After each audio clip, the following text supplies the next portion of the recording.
السلام علیکم سامعین، 10 ذی الحجہ اور 28 مئی ہیں۔ خبر کا عنوان ہے عید الاضحیٰ کی نماز۔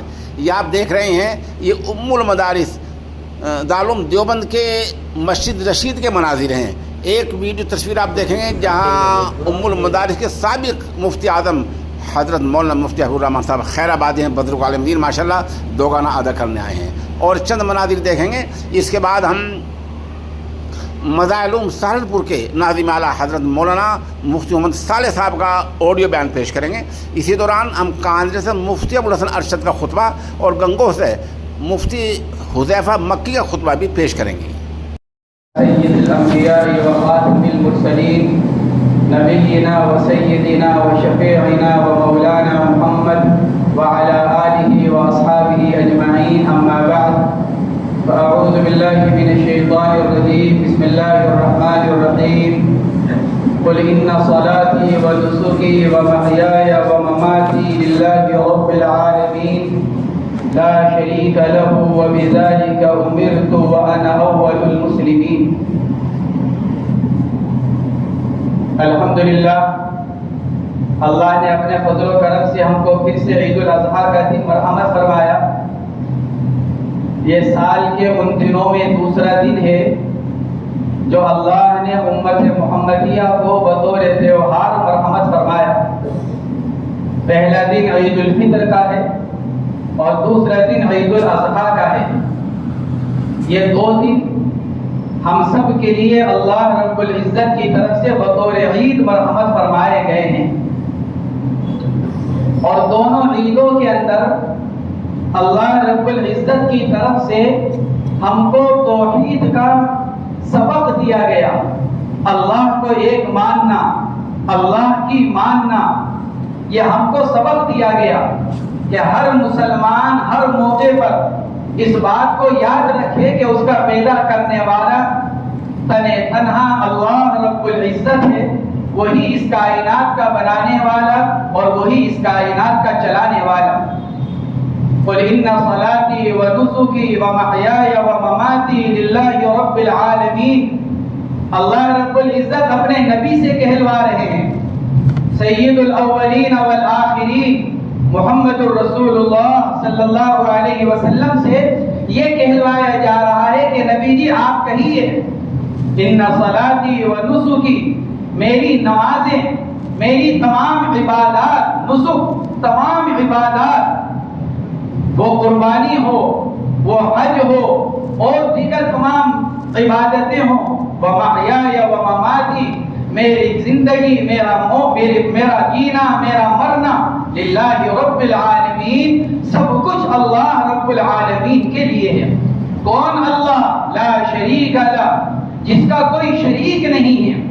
وَبِذَلِكَ أُمِرْتُ، مجھے اسی کا حکم دیا گیا ہے اللہ کی طرف سے کہ میں اس کا اقرار کروں، اس کا اعتراف کروں کہ اللہ کے علاوہ کوئی معبود نہیں ہے۔ سیدنا ابو موسیٰ اشعری رضی اللہ تعالیٰ عنہ فرمایا کرتے تھے، میرا یوں جی چاہتا ہے یہ آیت شریفہ ہر مسلمان اپنا وظیفہ بنا لے اور اس آیت کو بار بار پڑھے۔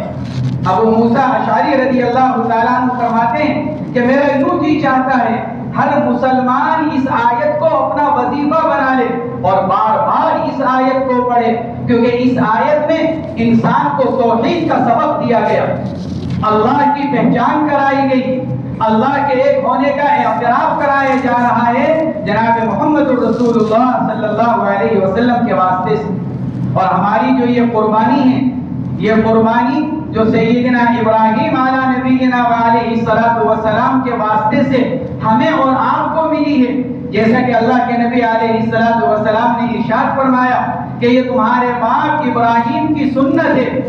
اس میں ہم سب کے لیے اسی کا سبق ہے، کہے گا توحید کا۔ حالات کیسے ہی ہو جائیں، کیسے ہی مسائل اور پریشانیاں آ جائیں ایک مسلمان کے اوپر، مسلمان اللہ کو نہ بھولے، مسلمان ہر وقت ہر حال میں ایک اللہ کو مانتا رہے، توحید اس کی زندگی سے لمحہ بھر کے لیے بھی نہ نکل جائے، کیونکہ توحید وہ پہلا عقیدہ ہے کہ اگر انسان اس کو اختیار کرے گا تو ایمان میں داخل ہوگا، اور اگر توحید میں ذرہ برابر بھی شبہ پیدا ہو گیا، ذرہ برابر اس کے اندر کمی واقع ہو گئی، تو انسان ایمان سے نکل جائے گا۔ تو حضرت ابراہیم علیہ السلام کا واقعہ ہمیں توحید کا سبق دیتا ہے۔ حضرت ہاجرہ رضی اللہ تعالی عنہا کا چھوڑا جانا، حضرت اسماعیل علیہ السلام کا چھوڑا جانا، ایسی جگہ پر جہاں نہ کوئی آدم ہے نہ آدم زاد ہے، نہ کوئی کھانے کی جگہ وہاں پر، نہ کوئی پینے کی چیز وہاں پر، ایسے موقع پر بیوی بچے کو چھوڑ کر چلے جانا اللہ پر ایمان ہے۔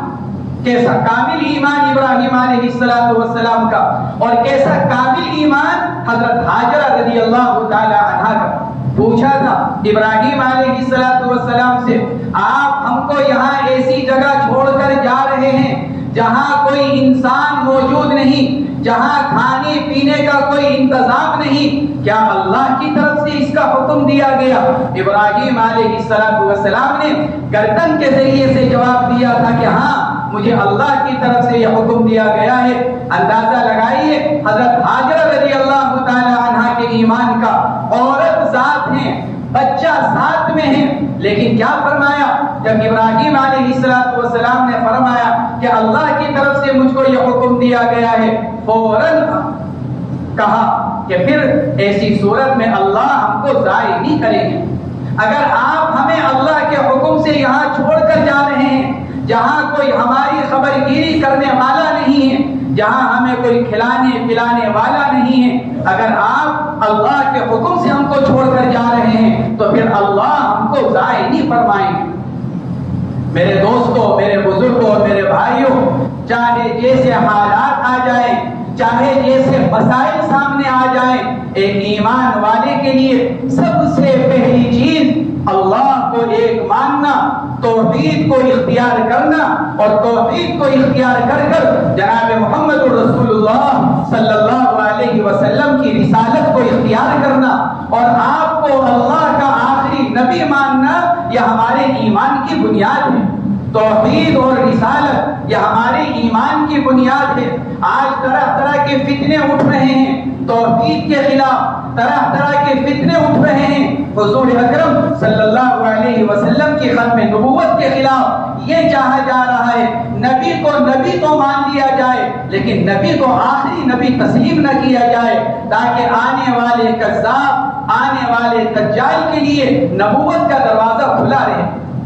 آج کیسے کیسے فتنے سوشل میڈیا کے ذریعے سے ہم میں سے ہر ایک کے موبائل کے ذریعے سے ہم میں سے ہر ایک کے گھر میں پہنچے ہوئے ہیں، بلکہ ہر ایک کی جیب میں پہنچے ہوئے ہیں۔ کہیں مرزائیت کا فتنہ، کہیں شکیلیت کا فتنہ، کہیں قادیانیت کا فتنہ، اور ابھی دہلی کے اندر ایک نیا فتنہ رونما ہوا، عبد الرشید نامی فتنہ جو خوریکی کے اندر آیا۔ اس نے خود یہ دعویٰ کیا اللہ کے نبی نے مجھ کو ساری دنیا کی بادشاہت دے دی، اللہ کے نبی نے مجھے ساری دنیا کی خلافت دے دی۔ یہی تو پردے کے اندر اپنے لیے نبی ہونے کا دعویٰ کرنا ہوا۔ ساری دنیا کی خلافت تو نبی کو ملتی ہے، ساری دنیا کی بادشاہت نبی کو ملتی ہے۔ میرے دوستوں، میرے بزرگوں، یہ پرفتن دور چل رہا ہے، طرح طرح کے فتنے ظاہر ہو رہے ہیں۔ ہم خود بھی اپنی حفاظت کریں، اور بالخصوص اپنی اولاد کی حفاظت کی فکر کریں۔ اپنی اولاد کو بتلائیں کہ توحید، رسالت، آخرت، یہ تین وہ بنیادی عقائد ہیں جو ہمارے ایمان کی بنیاد ہیں۔ اگر ان تین عقائد میں سے کسی عقیدے کے اندر ذرہ برابر کوئی کمی واقع ہو گئی، انسان ایمان والا نہیں رہے گا۔